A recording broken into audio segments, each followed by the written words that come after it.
So many people want to tell you what happened to them, why they're not successful, why they're not happy, why they're mad.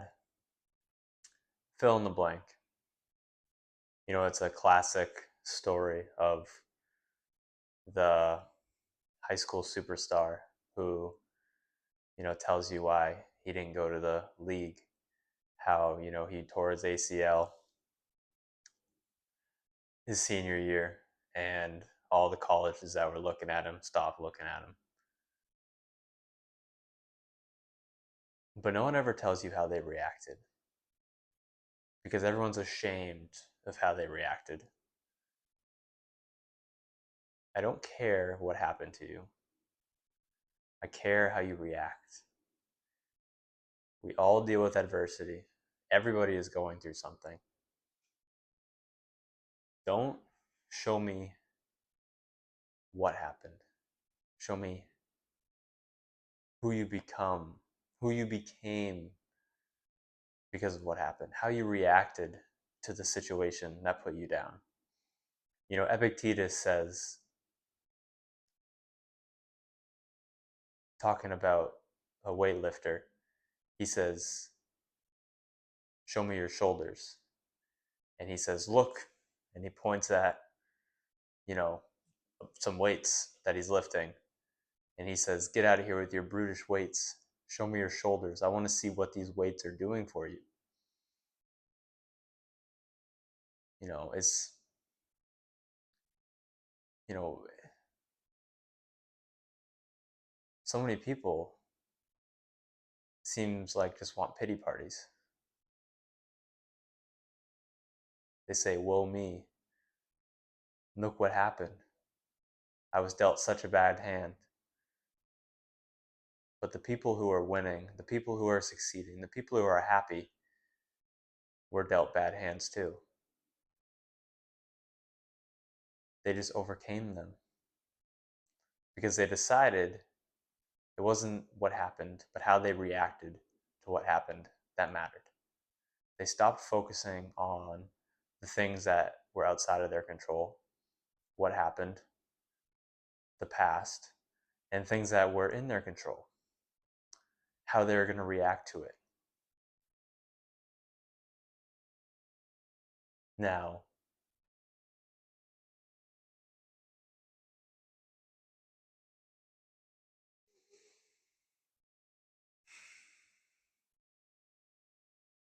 I don't mean to come off harsh in saying that no one cares about what happened to you. I'm sure what happened to you was horrible, and I'm sure you've gone through things, and I'm sure there's plenty of good reasons why you aren't where you want to be, or you never did what you wanted to do. But I heard once that good reasons or excuses are just really good reasons. So, really good reasons are still just excuses. You have to overcome these things. And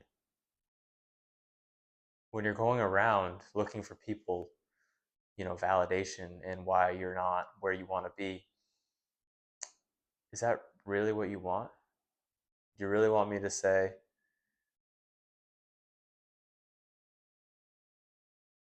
yes, you had it hard. Yes, that was unjust. Here's a cookie. Or, what are you looking for out of complaining about your situation? It's a waste of time. You got to go out and change it. You got to go out and react differently. It's never what happens to you. It's always how you react. Because what happens to you is outside of your control, but how you react is within your control. Once upon a time, I got in a car accident and it was not my fault. And I was okay. I did total my car, but I was okay. And I just remember getting out of my car and, you know, hit the pat, make sure all the limbs were still there. And it wasn't my fault. The guy, just for, just so you can know, like, I was coming straight, he was taking a left and just stopped in the middle of the road because he kind of cut me off, but instead of just going, he stopped because he realized he cut me off, and I was going like 60 miles per hour, so I couldn't stop quick enough. I did try to stop, but I couldn't. By the time I hit him, I was probably going like 30 or 40, and yeah, my car was totaled. But I remember just it was an inconvenience for me. It wasn't something I wanted to deal with, but I remember dealing with it very well. I remember not getting mad at anybody. I remember going up to the guy and asking him if he was okay, and he was okay because he had a big old truck, so like his truck was fine. My car was not fine though. But yeah, he was okay, and I remember because we were just sitting there, it happened in the middle of a busy road, so it had to get cleaned up and everything, and I was waiting for my dad to come pick me up, and I remember sitting there, and I was thinking, and I was like, oh yeah, just so we're on the same page, like you kind of cut me off, right? And he looked at me and he said, we'll see what the insurance says. And that kind of took me off. That kind of took me off guard because I was like, oh. I was like, so you cut me off essentially. You're just gonna see if you can weasel your way out of it through the insurance. And I said, okay, no remorse, because it wasn't in my control. How I reacted was keeping my cool, not getting angry at him, and not letting it be the end of the world because it wasn't the end of the world. Nobody got hurt. It was just material destroyed. Who cares? And I remember handling the situation very calmly and very well. And I was very proud of myself. And the guy ended up admitting fault to the insurance agency, like that night. Not even a couple hours after we had a conversation where he said, "We'll see." So I like to think how I handled the situation made him decide to handle the situation properly and admit fault. And this isn't a praise story because I believe I dealt with that situation good. But then I had to start buying a car. I had to get another car. And that situation I didn't deal with very well. I was annoyed with having to buy a car with the used market as high as it was back at that time, around 2 years ago, maybe less, year and a half, 2 years. I was annoyed with having to deal with the used market. I was annoyed with having to go look at cars and go to dealerships where people were just trying to, um, were just trying to sell you. I mean, I don't think anyone really likes dealing with car dealerships because they're just trying to sell you. And you're like trying to make a good, rational decision, and they're just over here just trying to sell you and up price you as much as they can, just trying to make money off you. And you're over here trying to not spend as much money as possible. So for me, it was an annoying situation to be in, and I didn't want to deal with any car salesman, and that was all I was getting pursued by.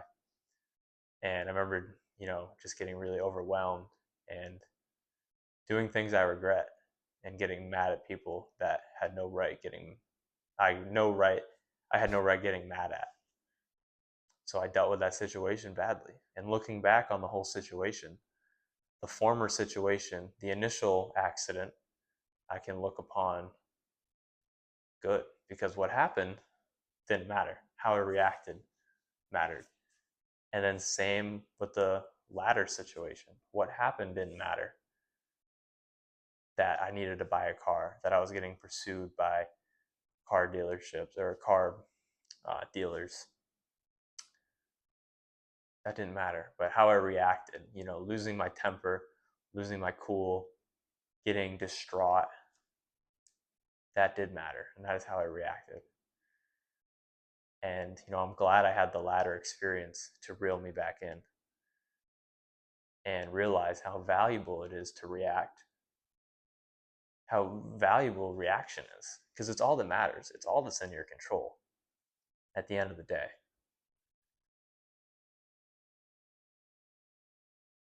So,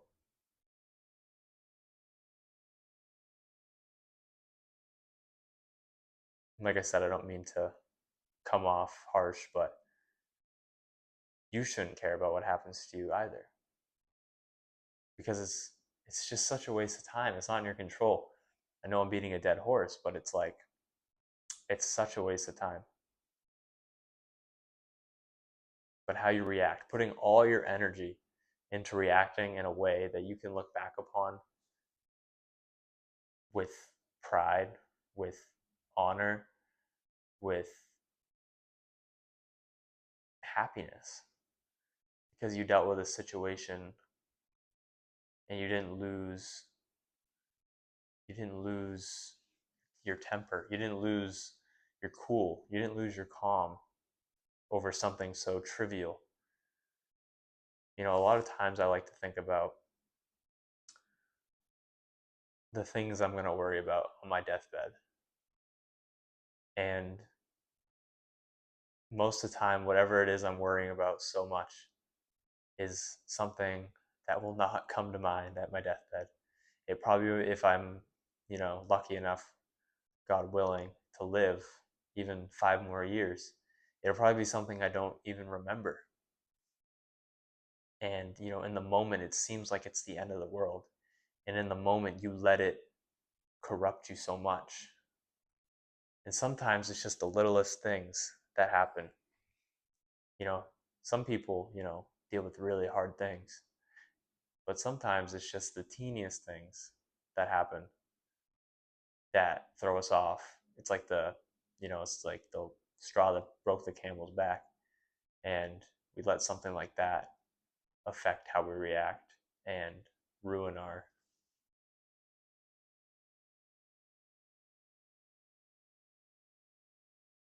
ruin our admiration for ourselves and dealing with the situation nobly.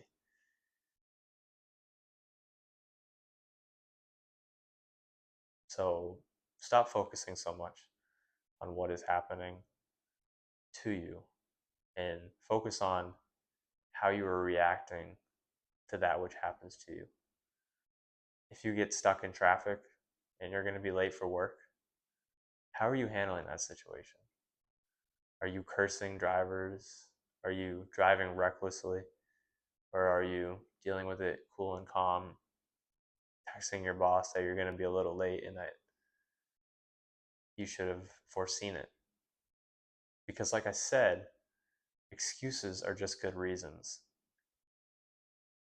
There being traffic is never a good reason. It's an excuse because it could have been something you could have predicted. It could have been something, it's your job to try to imagine every possibility that might come up. And if one slips by you or you don't want to take one seriously, then you must take responsibility. And, oh, sorry, I need a drink.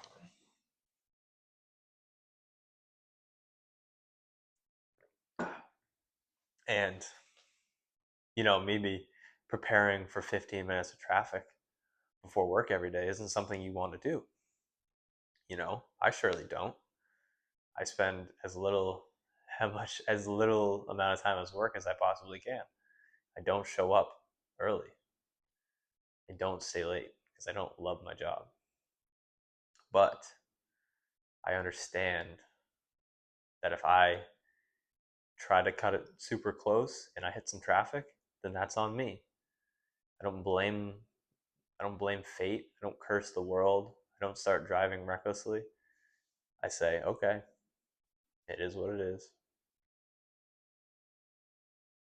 And maybe that's a fault of mine. Maybe I should care more. But I think that's a topic for another day. But I think the bulk in this video, trying to stay on task and on topic for once, is I can't control if I hit traffic, but I can control how I react to hitting traffic.